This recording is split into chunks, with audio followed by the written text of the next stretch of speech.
वसीम बाबू, गंगू भोपाली का आदाब तस्लीम कीजिए। जी जी आदाब, जी आदाब। ये पिछले दिनों आपकी अस्मा बुखारी के साथ वीडियो देख के हम समझे थे कि आपको कोई अहम जिम्मेदारी मिलने वाली है। हम बहुत खुश हो गए थे, हमें लगा आप वापस आ गए हैं, अब शायद इंडस्ट्री के अच्छे दिन वापस आ जाएंगे। अब बताइए, हम ये खुशफहमी पालें या दिल से निकाल दें? देखिए, मैं कौन हूँ? एक एक्टर। जी जी। उस्मा बुखारी साहिबा कौन है? मिनिस्टर। और किस चीज़ की? इत्तलात व नशरियात जी। ठीक है, तो कल्चर जो है वो भी उनके अंडर आता है। तो अगर एक एक्टर एक कल्चर मिनिस्टर से नहीं मिलेगा तो किससे मिलेगा? वाह। तो ये तो हो गई लॉजिकल बात। अब रही बात जिम्मेदारी की। देखिए, हम सब की जिम्मेदारी है कि अगर हमारा कोई भी शोबा हो, अगर उसमें कोई खराबी है तो हम सब मिलकर उसको दूर करें। मैं क्या वसीम साहब, अब मैनू भी पट्टी पिक्चर दे रहा सारिया फिल्मां दे राइट्स दे दियो। अच्छा, मैं इन्हां दे रीमेक बनाना चाहना है। आ देखो ना तुसी, जुल्म दा बदला अज भी नहीं मिल रहा, इसलिए मैं जुल्म दा बदला दोबारा बनाना चाह रहा हूं। तुसी 10 बारी बनाओ 100 बिस्मिल्ला, लेकिन ये जुल्म दा बदला कभी भी नहीं मिलना। सर जिस फिल्म का ये जिक्र कर रहे हैं, जुल्म दा बदला, पहली फिल्म पाकिस्तान की जिसने प्लेटिनियम जुबली मनाई सर उसमें किस को क्रेडिट जाता है, आप समेत?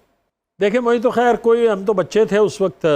जो क्रेडिट की बात है, मैं आपको फैक्ट बताऊं प्लीज, कि उसके राइटर तो हफीज़ अहमद साहब थे और डायरेक्टर मेरे चचा थे। मेरे चचा की एज अ डायरेक्टर उससे पहले 5 पंजाबी की फिल्में जो कि हमारे अपने बैनर की फिल्में थीं, वो कंसेक्यूटिव हिट हुई। अच्छा जी, वाह वाह। जिनमें चंद मखना, सज्जन प्यारा, जिंद जान, दुनिया मतलब दी, इश्क दीवाना, वाह, ये 5 फिल्में सुपर डुपर हिट हुई और सारी ब्लैक एंड वाइट थी।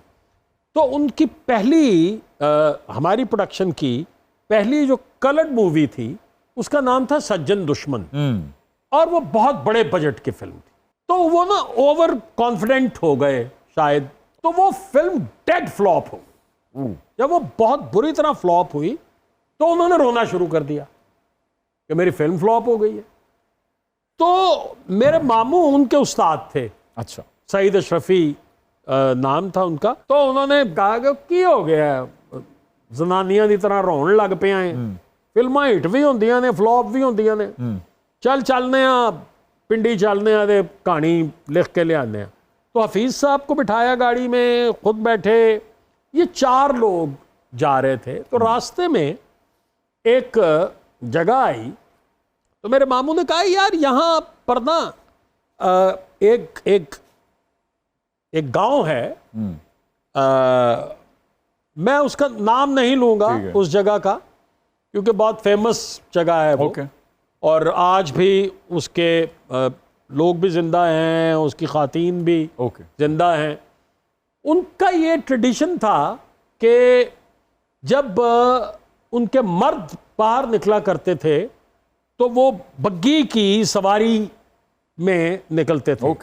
तो ऐलान होता था कि जो खातून जहां खड़ी है वहीं खड़ी रहे। और जब उनकी खवातीन बाहर निकलती थीं तो मर्द हजरात को यह हुक्म था कि वो पर्दा कर ले, मर्द पर्दा कर ले। तो वो मर्द दूसरी तरफ मुंह कर लेते थे और चादरें अपने सर पे यूं डाल लेते थे। तो उन्होंने कहा यार यहाँ पर ये उन्होंने एक किस्सा एक सुनाया। आप यकीन मानिए कि पिंडी उस वक्त कोई 50 मील दूर रह गया हुआ था। इस 50 मील के फासले में जुल्म दा बदला की कहानी तैयार हो गई हुई। Film total sir, from the discussion till the release, it took about 1 month and 5 days। Sir budget क्या था इस फिल्म का?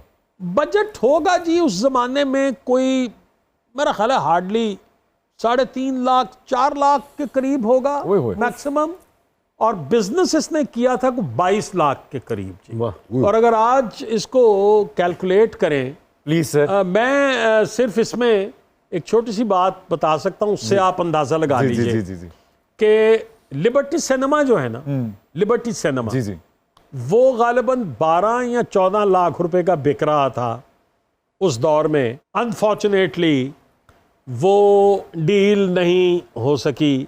इससे आप अंदाजा लगा लीजिए कि क्या होगा। क्या बात है। तो सर ये मौजूदा दौर के करोड़ तो नहीं बनते नहीं सर। नहीं जी, करोड़ ये नहीं अरबों सर। की खेल है। जी सर, जी सर, जी सर। ਅੱਛਾ ਇਹ ਜਿਹੜੀ ਫਿਲਮ ਹੈ ਨਾ ਜ਼ੁਲਮ ਦਾ ਬਦਲਾ, ਇਹਦੀ ਕਹਾਣੀ ਸਹੀ ਮੇਰੇ ਨਾਲ ਮਿਲਦੀ ਹੈ। कैसे?